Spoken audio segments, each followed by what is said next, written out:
Hello everyone. आज हो चुकी है 17 फरवरी और 17 फरवरी से बनने वाले जितने भी इम्पॉर्टेंट करंट अफेयर के प्रश्न हैं सभी प्रश्नों पर चर्चा करने वाले हैं।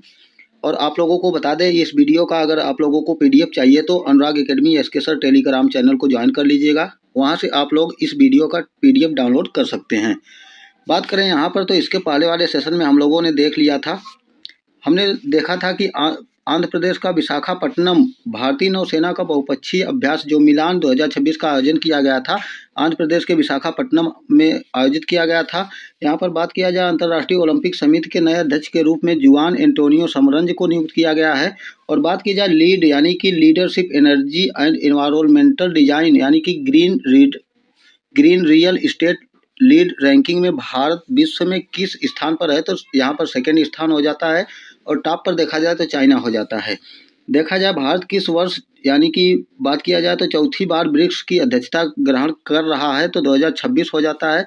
इसके पहले 3 बार भारत के द्वारा ब्रिक्स की अध्यक्षता ग्रहण की जा चुकी है।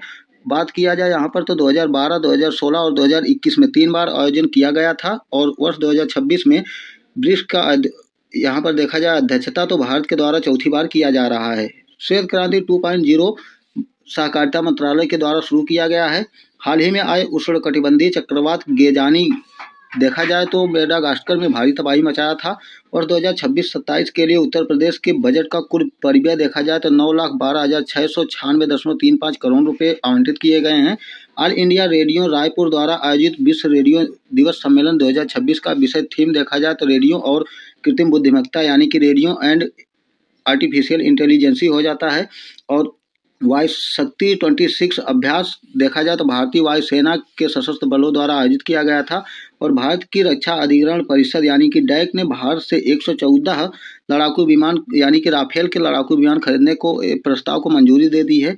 और करप्शन परसेप्शन इंडेक्स 2025 यानी देखा जाए तो 2026 में इसकी रिपोर्ट आई है। इसके अनुसार देखा जाए तो भारत में सबसे ज़्यादा भ्रष्टाचार देश साउथ सूडान हो जाता है। बात किया जाए यहाँ पर आज के पहले प्रश्न की, तो आज का पहला प्रश्न देख सकते हैं कि 14 फरवरी 2026 को पुलवामा आतंकी हमले की पहली कौन सी बरसी मनाई गई जिसे भारत के द्वारा ब्लैक डे के रूप में याद किया जाता है। तो यहाँ पर देखा जाए तो ऑप्शन नंबर सी सही हो जाता है। 7वीं बरसी के रूप में 14 फरवरी 2026 को पुलवामा आतंकी हमले की जो 7वीं बरसी मनाई गई थी, इसे 7वीं बार मनाया गया है। और इसे ब्लैक डे के रूप में मनाया जाता है जो कि 14 फरवरी को मनाया जाता है, याद रखिएगा। इसके बारे में और देखा जाए तो 14 फरवरी 2019 को जम्मू कश्मीर के पुलवामा में जो सीआरपीएफ के जो काफिले था, सीआरपीएफ के काफिले पर एक आत्मघाती हमला हुआ था, जिसके तहत यहाँ पर 14 फरवरी को ब्लैक डे के रूप में मनाया जाता है। बात किया जाए तो इस बलिदान को याद करने के लिए हर वर्ष 14 फरवरी को श्रद्धांजलि सभाएं आयोजित की जाती हैं, जिसे ब्लैक डे के रूप में मनाया जाता है। प्रश्न नंबर सेकंड देखा जाए तो केंद्र सरकार ने सरकारी कार्यक्रमों स्कूल में राष्ट्रगान के पहले राष्ट्रगीत के कितने अंतरों को बजाने या गाने का अनिवार्यता यहाँ पर लागू किया है। तो ऑप्शन नंबर ए सही हो जाता है 6 यानी कि 6 अंतरे को अब अनिवार्य कर दिया गया है। यानी कि कोई भी स्कूल या फिर कार्यक्रम आयोजन किया जाएगा जहाँ पर राष्ट्रगीत या राष्ट्रगान गाया जाएगा, तो राष्ट्रगान के पहले यहाँ पर राष्ट्रगीत के 6 अंतरे को गाया जाएगा।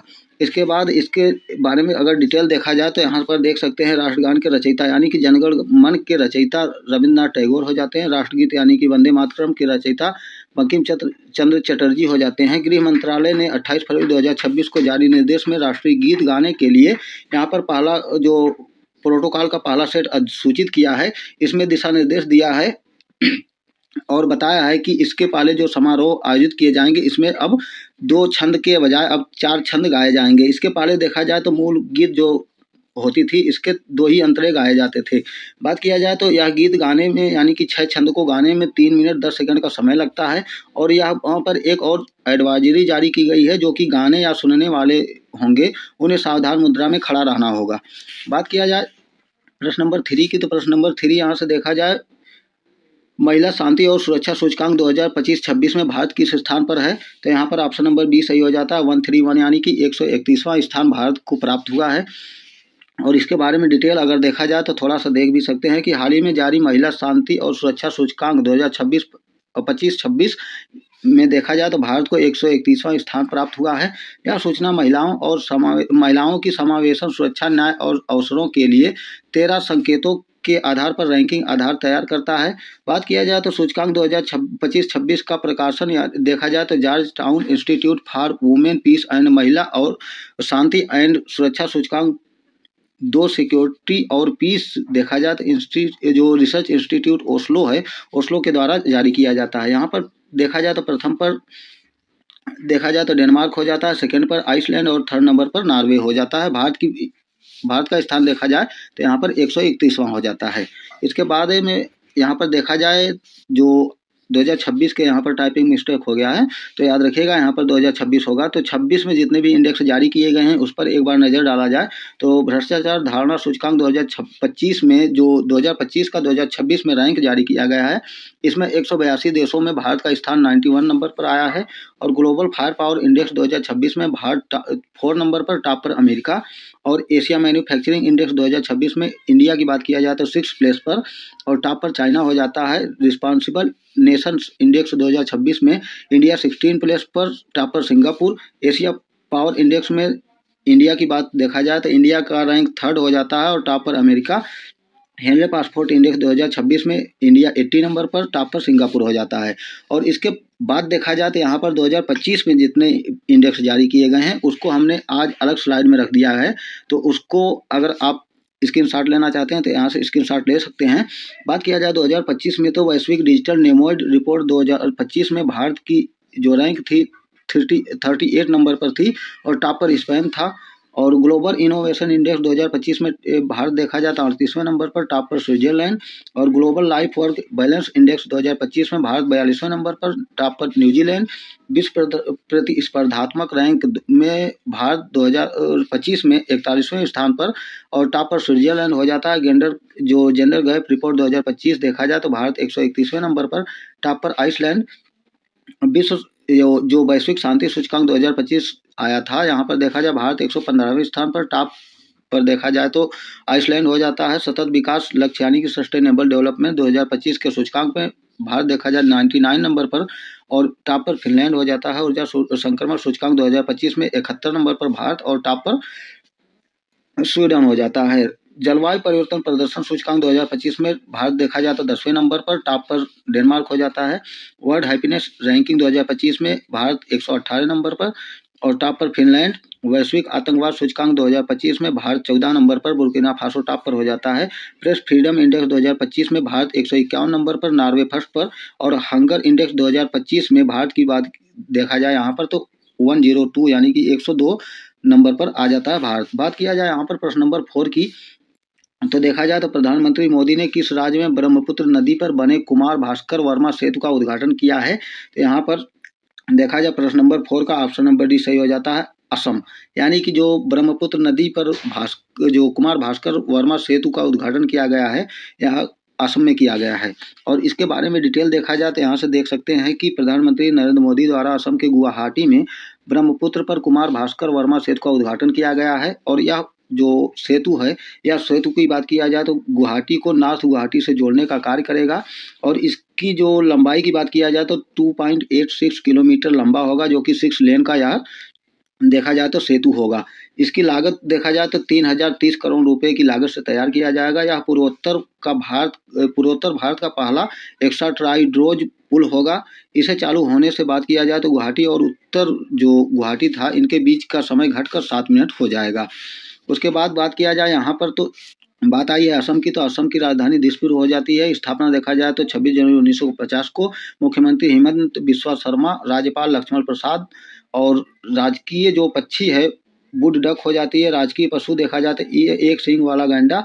राजकीय वृक्ष होलोंग होता है। और लोक नृत्य की बात किया जाए तो बिहू, बागुरम्बा, जो भोरताल, सत्रिया, झूमर यहाँ पर लोक नृत्य हो जाते हैं। त्योहार देखा जाए तो बिहू, जोरहाट और अम्बुबाची और देखा जाए तो यहाँ पर माजुली उत्सव यहाँ पर असम के प्रमुख त्योहार हो जाते हैं।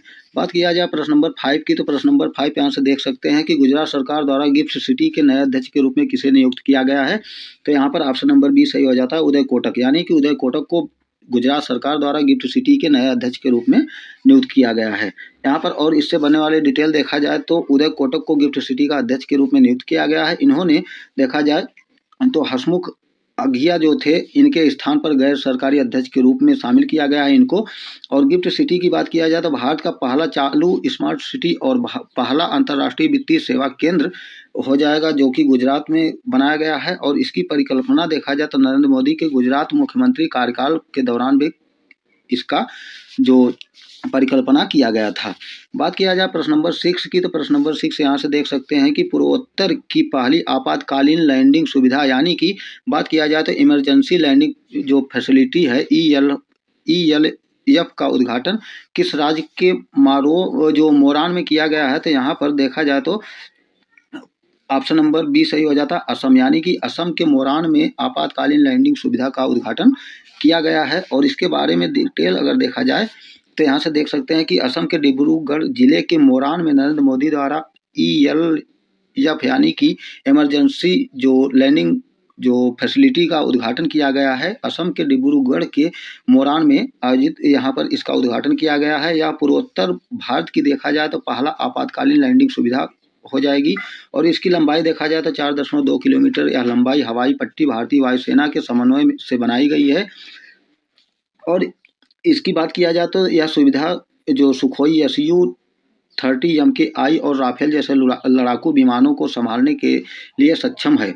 यह रणनीति देखा जाए तो रणनीति रूप से महत्वपूर्ण पूर्वोत्तर क्षेत्र में त्वरित सैन्य तैनाती और आपदा प्रतिक्रिया क्षमता को बढ़ाने के लिए इसका उद्घाटन किया गया है। बात आई है असम की, तो असम की राजधानी दिसपुर और मुख्यमंत्री हमने देख ही लिया, हेमंत बिस्वा शर्मा हो जाते हैं। तो 8वां राज्य जो वेतन आयोग बनाने वाला पहला राज्य हो जाता है भारत का असम। और बोडो समुदाय को बाथो धर्म यानी कि बाथो धर्म को अलग जनगणना के रूप में कोड करने वाला भारत का पहला राज्य असम हो जाता है। और 18 वर्ष से अधिक उम्र के जो व्यक्ति हैं इनके नया आधार कार्ड बनाने पर पाबंदी लगाई गई है असम के द्वारा। और जो निजुत मोइना 2.0 योजना प्रारंभ की गई थी, असम के द्वारा प्रारंभ की गई थी। और कटी बिहू महोत्सव का आयोजन असम में किया गया था। गजमित्र योजना का भी प्रारंभ असम में किया गया था। इसके बाद बात किया जाए यहाँ पर प्रश्न नंबर 7 की, तो प्रश्न नंबर 7 देखा जाए तो किस राज्य सरकार ने बेरोजगार महिलाओं और ट्रांसजेंडर महिलाओं को मासिक पेंशन देने के लिए स्त्री सुरक्षा योजना का प्रारंभ किया है। तो यहाँ पर देखा जाए तो ऑप्शन नंबर ए हमारा बिल्कुल सही हो जाता है, केरल, यानी कि केरल राज्य के द्वारा बेरोजगार महिलाओं और ट्रांसजेंडर महिलाओं को मासिक पेंशन देने के लिए स्त्री सुरक्षा योजना का प्रारंभ किया गया है। इसके बारे में यदि डिटेल देखा जाए तो यहाँ से देख सकते हैं कि केरल सरकार के द्वारा जो बेरोजगार महिलाओं और ट्रांसजेंडर महिलाओं के लिए 1000 की मासिक पेंशन प्रदान करने के लिए स्त्री सुरक्षा योजना जो एक प्रकार से योजना है इसका प्रारंभ किया गया है। बात किया जाए यहाँ पर पहली किस्त के तहत यहाँ पर 10,18,042 लाभार्थियों को हस्तांतरित की जा चुकी है। इसके बारे में देखा जाए तो यह आवेदन जो अभी तक स्वीकार रूप से स्वीकृत हो चुके थे उनको यहाँ पर इसके तहत लाभ मिल चुकी है। बात किया जाए तो ट्रांसजेंडर महिलाओं को भी इस पेंशन के द्वारा यहाँ पर लाभान्वित किया जाएगा। इसके बारे में और डिटेल देखा जाए तो यहाँ पर बात आई है केरल की, तो केरल के बारे में देखा जाए केरल की राजधानी यहाँ पर तिरुवनंतपुरम हो जाती है। और यहाँ पर सीएम देखा जाए तो पीएम विजयन हो जाते हैं और गवर्नर राजेंद्र अर्लेकर हो जाते हैं। और रिसेंट के जो केरल से बनने वाले करंट अफेयर हैं इसकी बात किया जाए तो ऑलरेडी बजट पेश करने वाला पहला राज्य केरल हो जाता है। और यहाँ पर वन्यजीव संरक्षण अधिनियम 1972 में संशोधन करने वाला पहला राज्य भी केरल हो जाता है। और केरल पर्यटन को सबसे आकर्षक सोशल मीडिया अभियान के लिए पाटा गोल्डन अवार्ड 2025 से सम्मानित किया गया है। भारत का पहला 100% डिजिटल साक्षरता पूर्ण करने वाला राज्य भी केरल हो जाता है। 10वीं तक कक्षा के सभी छात्रों के लिए रोबोटिक शिक्षा को अनिवार्य करने वाला पहला राज्य केरल हो जाता है। और तिरुओणम का त्यौहार यहाँ पर यानी कि केरल में मनाया गया था। और केरल उच्च न्यायालय ने पहाड़ी पर्यटन स्थलों में एकल जो उपयोगिता प्लास्टिक पर प्रतिबंध लगाने वाला भी केरल राज्य बन जाता है फर्स्ट नंबर पर।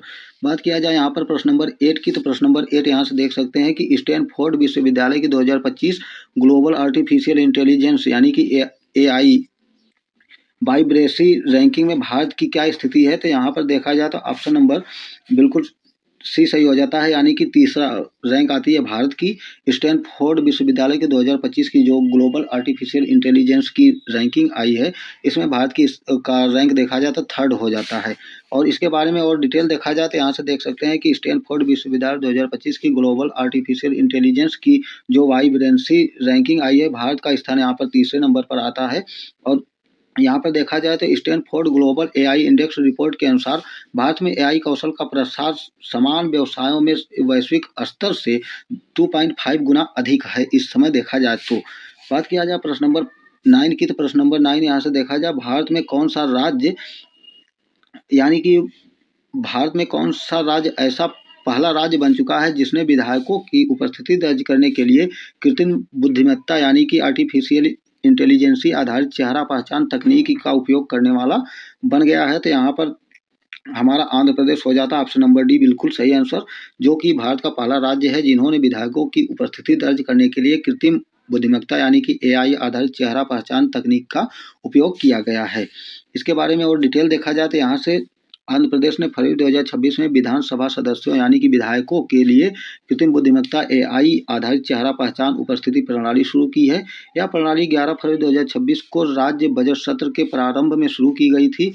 आंध्र प्रदेश एआई संचालित चेहरा पहचान तकनीक का उपयोग करके विधायकों की उपस्थिति दर्ज करने वाला भारत का पहला राज्य यहाँ पर और राज्य विधानमंडल बन जाता है।